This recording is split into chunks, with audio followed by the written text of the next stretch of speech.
A 21-year-old mother and her 2-year-old daughter disappear from the same place. No confirmed sightings after that, no clearly established timeline beyond that environment. And when you start looking at what's been said about what happened and compare it to what can actually be verified, those two things don't line up clearly. Not all the way. And that's where this case becomes difficult, because this isn't just a disappearance. It's a timeline that starts and then never clearly continues. This is a Case Trace Society file. Before this became a case, it was a life. Jennifer Wix was 21 years old. And when you look at her situation through what's publicly known, what stands out isn't anything extreme. It's something much more common. She was a young mother living in Robertson County, Tennessee, working towards stability in a situation that wasn't fully settled yet. Reports indicate she worked local service jobs, positions that require consistency and routine even when life itself isn't consistent.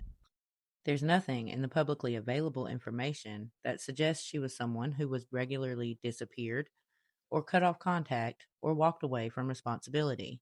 And that matters because in missing persons cases, investigators don't just look at what happened.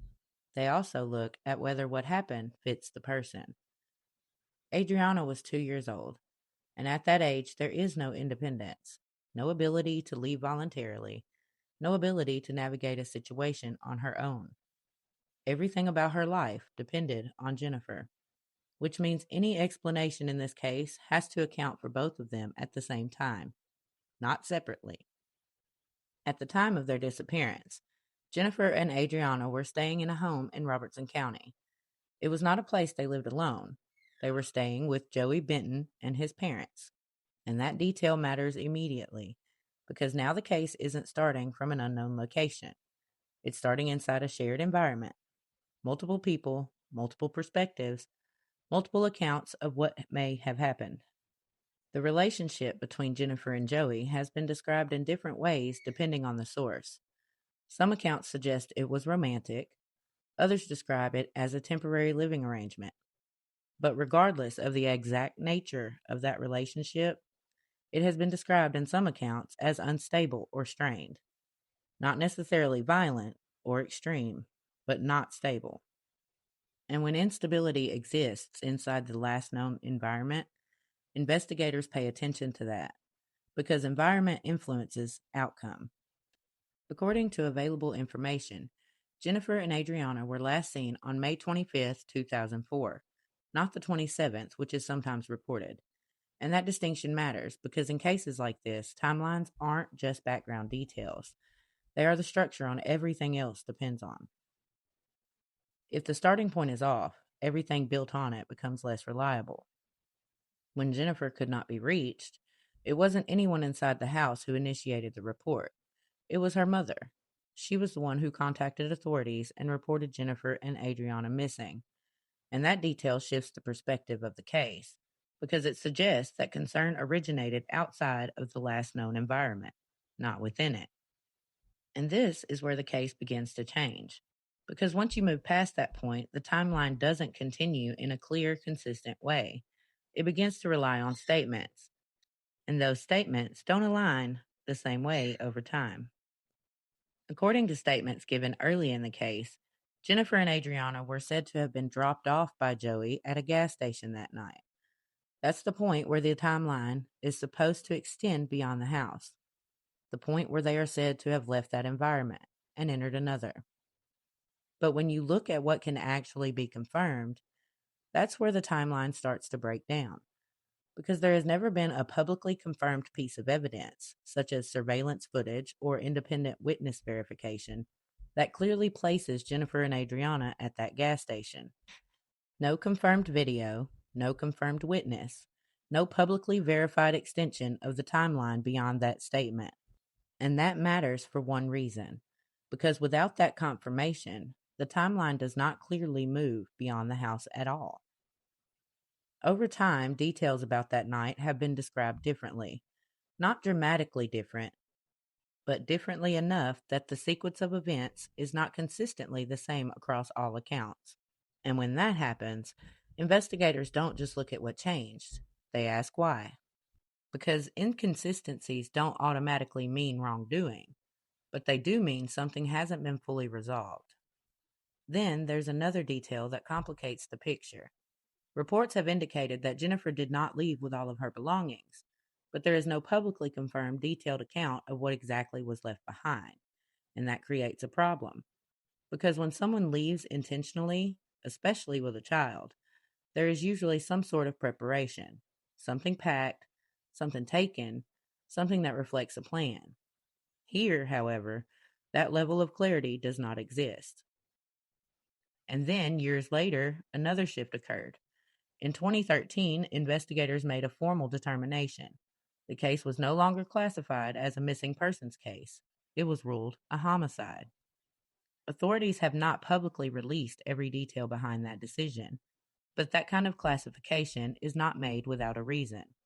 It reflects a conclusion that the circumstances, the prolonged absence, the lack of contact, and the absence of any evidence supporting a voluntary disappearance all point towards foul play.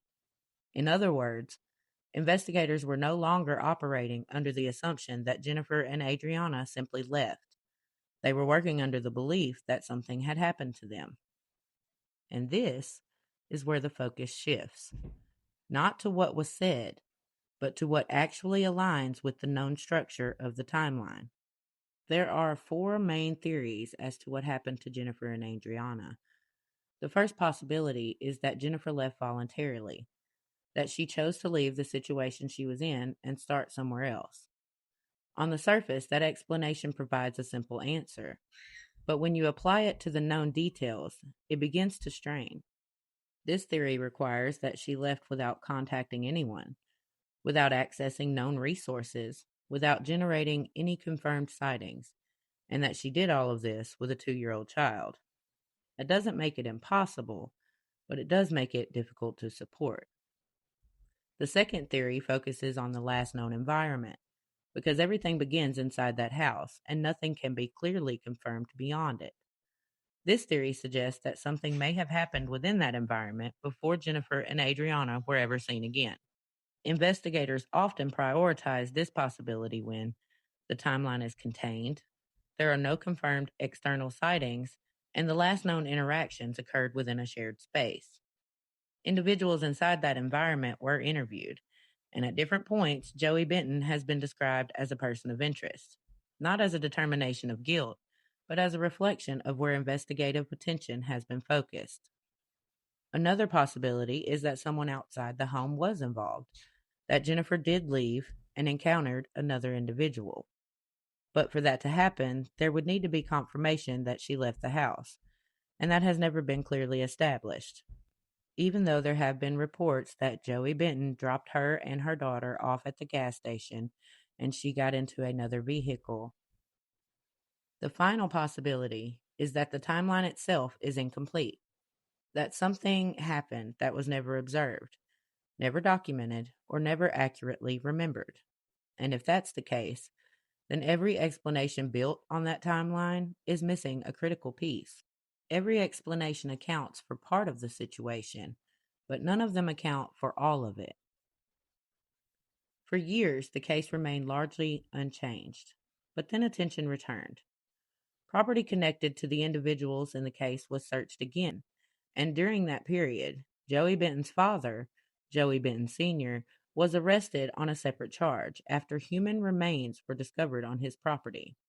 Authorities have not publicly confirmed that those remains are connected to Jennifer or Adrianna, but details like that, especially in a case centered on that same environment, raise questions and bring attention back to the locations that investigators have already examined. Then came a wrongful death lawsuit filed by Jennifer's family against Joey Benton and his parents. And within that lawsuit are allegations that Joey stated that his father was involved and helped conceal what happened. Those are all allegations. They are not proven in court, but they represent one of the most significant developments in the case in decades. The case has not been resolved as of today. The timeline still does not fully connect. Jennifer Wix was 21. Adrianna was 2. And somewhere between their last confirmed moments and everything that followed, the timeline breaks. If you have any information, anything at all related to this case, even something that once felt insignificant, you are encouraged to contact the Robertson County Sheriff's Office or the TBI, Tennessee Bureau of Investigation, at 1-800 TBI FIND, because sometimes the smallest detail changes everything.